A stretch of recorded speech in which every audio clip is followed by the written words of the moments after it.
A warm welcome back to the Forensic Detailing channel. Do not forget to hit the subscribe button.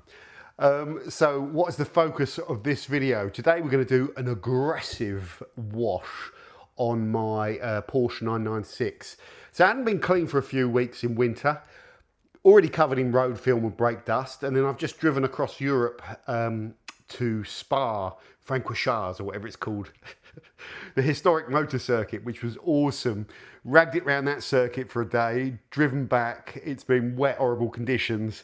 The brakes are absolutely peppered in brake dust from the track day, and the car is covered in road film, and it is also covered in track day tar. So doing a normal maintenance safe wash with mild chemicals is not going to get me where I want to be. I want to get the car kind of stripped back down and clean and get it back in the garage so I can do some further bits on it later on. So you could take this wash method as like a way of deep cleaning your car slightly more aggressively to get it clean at the expense of LSP. You will degrade your LSP doing this particular method. So what do? Well, first of all, guys, when your wheels are really dirty, you've got the choice of just focusing on the wheels before you pre-wash your car, because it could take you 20 minutes to half an hour to clean these wheels properly, which is too long for the dwell time. But the disadvantage of doing that is when you go in to clean your wheels, you are really rubbing a massive amount of caked on brake dust. So that was in the back of my mind. So I felt the best way to do this was to cover the car in pre-wash, and we're using Bilt Hamber Trace-less, around 100ml to 600ml, which is somewhere between 1 and 2% PIR, but it comes out very thick. So if it comes out thick, then I feel I'm closer to that top level of 2% PIR. Put the pre-wash all over the car, all over the wheels, and get it all into the wheel arches when you've been on a road trip. Really fill up the wheel arches with Trace-less.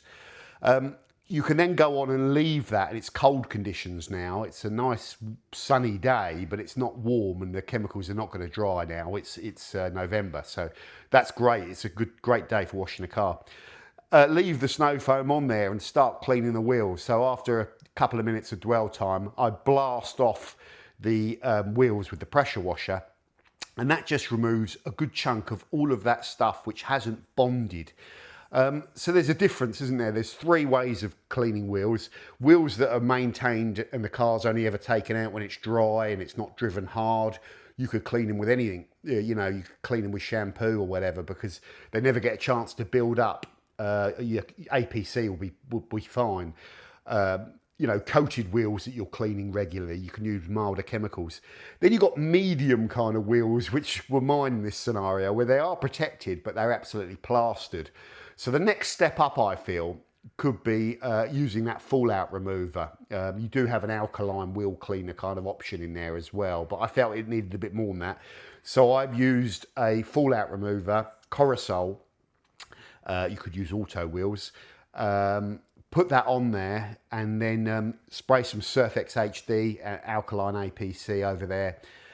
Get into the barrels and just use those EZ brushes. So if any of you are new to the channel, these EZ wheel brushes, I've had these for about 7 years. If you don't go in heavy-handed and bend the steel, they should last you forever. If you get stuck between the heat shield and this little nipple at the end, you can pop the nipple off. But if you do, just get some Cycloflex or Tiger Seal and just glue it back on. You can get little replacement ones now, I think. But if you're soft-handed with that brush, it will last for a long time. And that brush is really good because it's wide.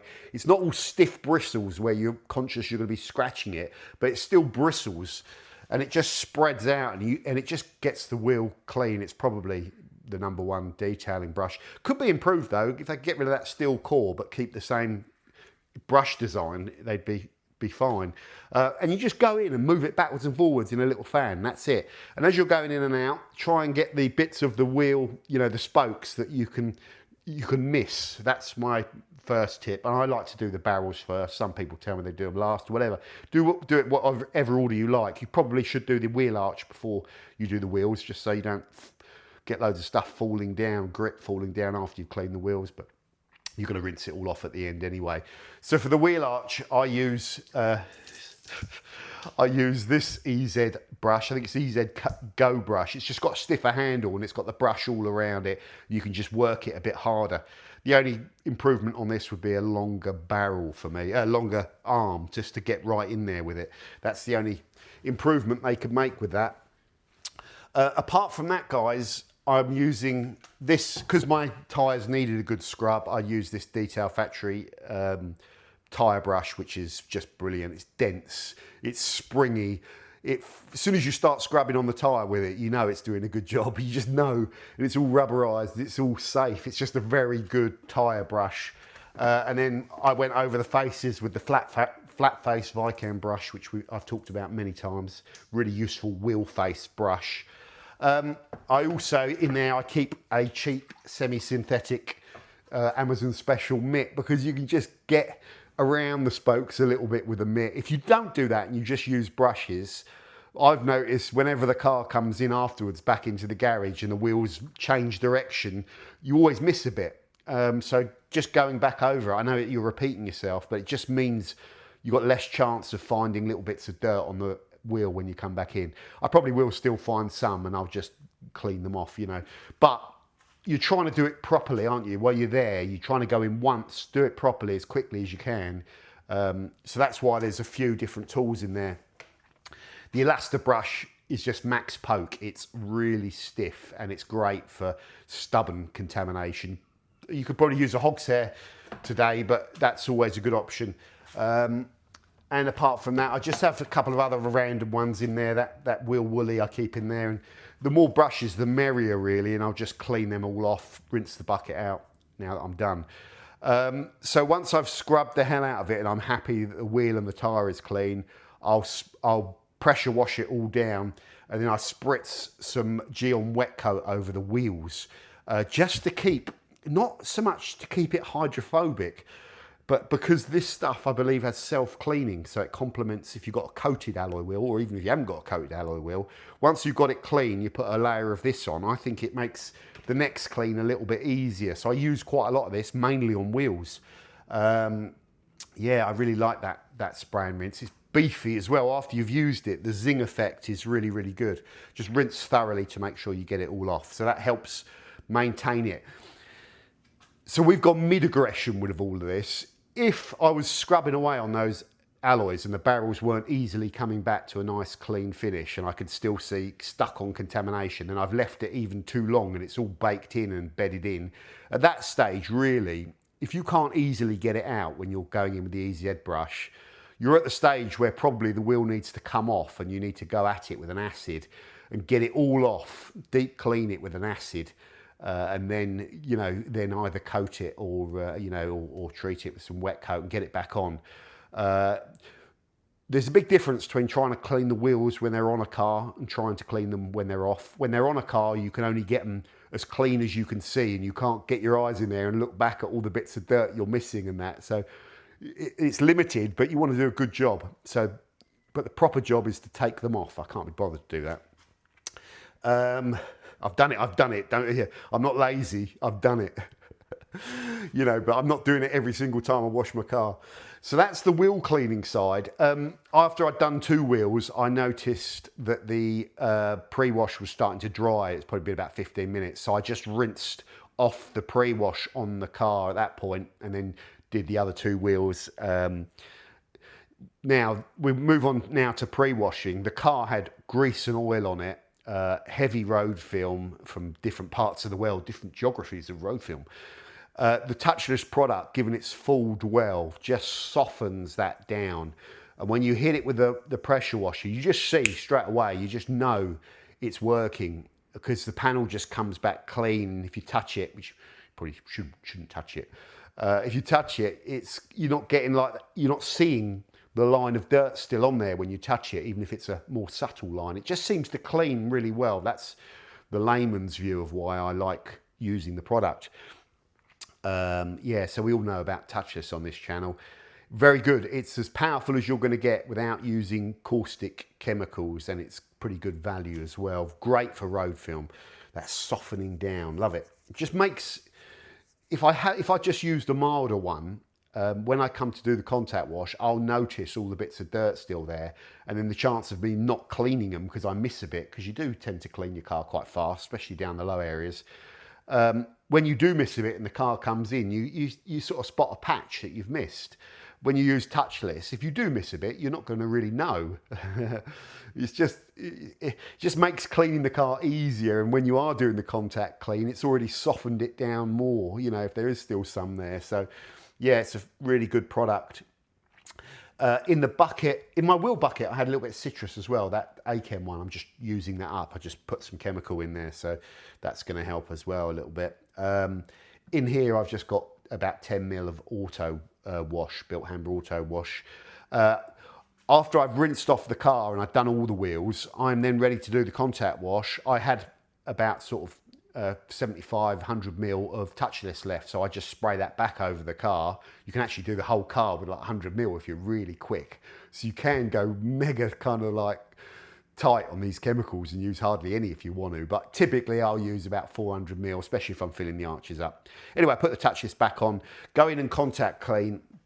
When you're contact cleaning, as we said before, the brush is just as important as the wash mitt, because the wash mitt can't get in the crevices and the dirt builds up in the crevices.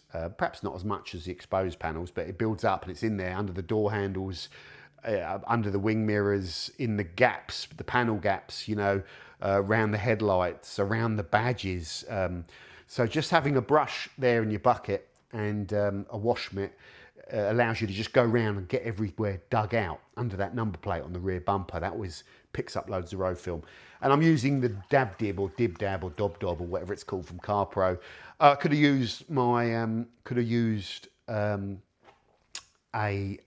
wash mitt really. I could have used my noodle. I just wanted a bit more bite. I do like that Dab Dab. Yeah, so that's what we've done. One other thing. So we mentioned we had track rubber on the car. So after pre-washing once, we put Tardis down on the paintwork and just gently, where is it? Where's that gone? Where's that? Oh, here. Yeah, just gently went over it with this Gyeon, I don't know what this is called, but it's like that decontamination thing. It's just a bit shorter than that. It's a bit more like using a microfiber towel when you're trying to rub off tar. You might not want to get it into your wash mitt, and the wash mitt's a bit softer.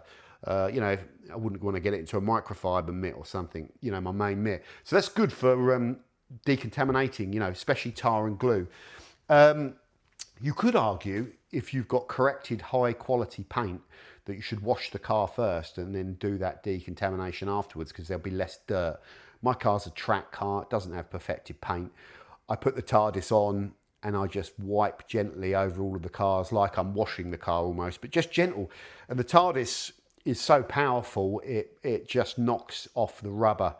It's like what touchless does to dirt film, Tardis does to rubber and adhesives. It just melts it. So I'm always quite conscious though with Tardis, be careful in the sun. Really, if it is a summer time you're doing it, just treat the area, treat your cloth almost, and just do the work on each tar spot. But today I misted a bit onto the panels and just quickly covered the panels in case there's any tar film bits that I can't really see. But we're mainly spot treating the big bits of tar rubber. You get the idea. John, could you have used a fallout remover on the paintwork? Yeah, you could use a fallout remover. You could use a shampoo with fallout remover in it. But I think about a month ago, the car was in the garage and I went over it with Rupes Advanced. So it had relatively fresh protection. I don't feel it's going to be covered in contamination, but you could do. Using Tardis on the paintwork will degrade your LSP. It's a strong solvent degreaser, tar remover, so it's going to knock down your LSP. I'm going to be doing some paintwork on my car. I'm going to try and rattle can fix it, so I'm not too worried about protection at this moment in time. So there we've covered, I think, all our chemicals, and there's this Surfex, just phenomenal. I find Surfex in this bottle with this pump, with this big barreled, big Tolcold big blaster, get it out. You can put out as much chemical as those pump sprayers, but it's on tap. You haven't got to sit there pumping away and then doing a bit of work and pumping away. You just squeeze when you need the chemical. I just find that better really. Those pump sprays are good though, don't get me wrong. If I had one, well, I've got them, I just couldn't be bothered to fill it up. Yeah, so that does the job for me. We didn't do a 2-bucket wash method.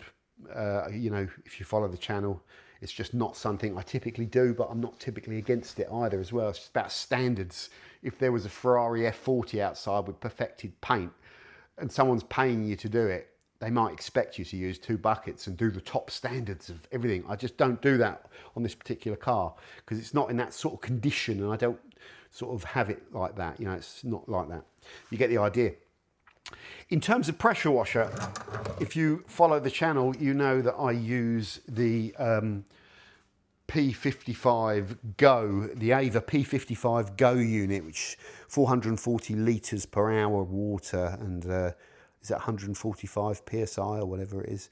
And I use this SGS 35 gun, which is proving to be reliable. And I just have a couple of cheap steel bars, one with a 90-degree nozzle so you can get under the car with it and blast upwards, and one with a slight angle on it so you can go in the arches and twist around. These are cheapo things. I think one of these was £3, one of them was £7, and they're pretty much indestructible.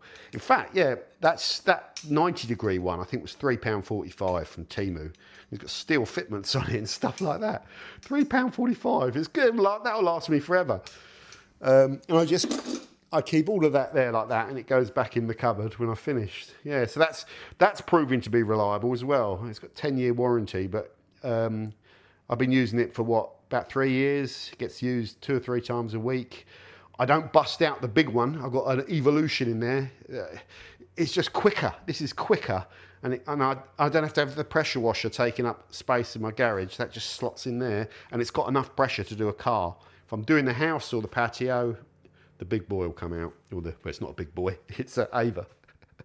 A P80 Evo. And that's got some serious grunt. After that, guys, we move on to the subject of drying the car. So we're not using any drying aids or anything like that.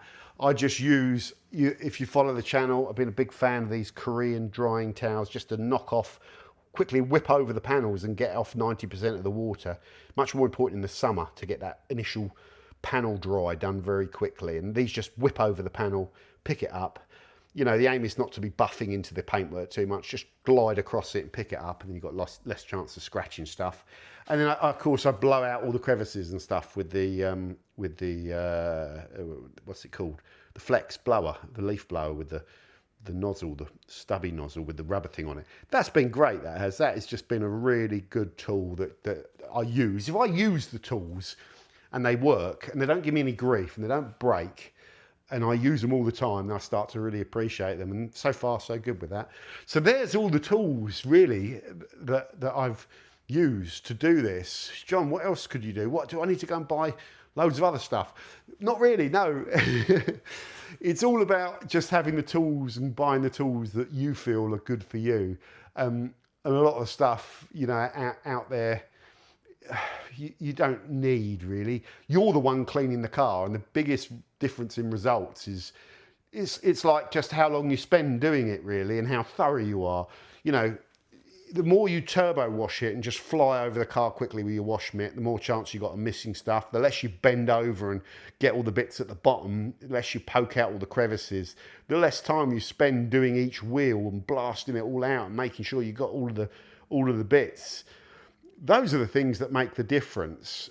Picking the right chemicals for the job helps, but that's always relatively simple. And I think most people are really good at doing that already. The thing we're not so good at is just spending the time, because we want to get it done and clean. And I'm no different. I wanted to do this. I think I've probably spent about an hour and a half doing this, which is longer than normal, mainly because of the wheels. Or maybe not that long, maybe about an hour, I don't know, something like that. It needed it. That's it. And unfortunately now we're moving into the wet winter months, where doing what I've done with this is probably a bit more required. It's a bit more messy. There's a lot more dirt coming off. The only exception is you wouldn't need to be using Tardis all the time, because you're not going to be covered in track rubber. But essentially now, pre-wash, APC, contact wash, a bit of fallout remover every now and then, to help with the wheels if you just don't do them for a couple of weeks. And a good set of brushes, like brushes are so important really. And yeah, a good set of brushes in your wheel bucket is really, really important. So I hope I haven't missed anything there, guys. That's been my deep autumn aggressive clean on the car, and I'm not going to do any checking on it later on. I might check it another day, but I'm done for the day with washing. I mentioned I'm going to try and have a go at this myself. I'll do a video on it. It's probably going to go horribly wrong, but it looks so bad and it's worse on this side. It's like, even if I completely mess it all up, well, it looks rubbish anyway. So what I'm going to do is I'm going to sand, I'll probably wet sand it. I'll sand all over this, probably down to P1000, just to get all those loose edges off and get this looking like a bit more of like an oval with no edges. It sounds great, but when you actually do it, it's probably going to go pear-shaped. And then I'll just re-lacquer over here, mask everything off and just lacquer over the whole lot. The problem is I'm going to have like you can't do an edge-to-edge spray on this. Like, you've got to prep the whole thing, and then you're going to the body shop. So I have to really kind of end the lacquer line around here and then just try and buff it all in. It sounds good on paper, but I don't have the skill to do it. So what it's going to be is going to be like a bonnet, like a wig of clear coat going over the top, probably with a hard edge around here. But I'll try and feather in the edge and then just buff it. But what happens is, after you put that clear coat down, you know, if you then try and wet sand it, you'll start seeing the edge. So I don't know, I might just put the clear coat down and let it set for a week, and then polish it up as best I can. If it's all knobbly, then I'll wet sand and polish it. And I'll settle for this just looking half decent, but it's this bit here that's gonna be bad. I probably need to come a bit further down. It's gonna look bad, I think, but there you go. I'm doing it for free, basically, because if it all goes horribly wrong, I know that needs to be painted anyway, like I said before. So there's our video on a kind of winter clean. I've got some other jobs to do on this. I need to clean the glass. You can see that the inside from the road trip's all a bit kind of dirty. Need to do some interior cleaning on that as well. Get the front clean. Maybe wipe over the engine bay, but yeah, who knows. There you go. Let me know what you're doing to your cars this winter. Now we're getting into the cold months. How does your wash routine change? How long do you spend washing your car, and how often do you try and wash it? It's a very open-ended question, but it's going to be different for everyone, isn't it? So are you one of these guys religiously every Sunday you'll be outside spending 3 to 4 hours really mintifying your car? If you're doing that, you're better than me, better man than me. A lot of you are. I used to. Now I'm more like, I want it done quite quickly, and I just keep them at a certain level. That I want to keep them relatively clean, but I don't need to keep this like relatively show car-y. But some of you guys like are really on it, and you'll keep your cars absolutely mint and do it regularly. And you're the sort of guys to buy a car from, the people that do that. I think you get to a certain age and your standards drop a little bit. Or maybe they were never there in the first place. Okay, guys, thanks for watching, and I'll see you soon on the Forensics Detailing channel. Don't forget to subscribe. Bye for now.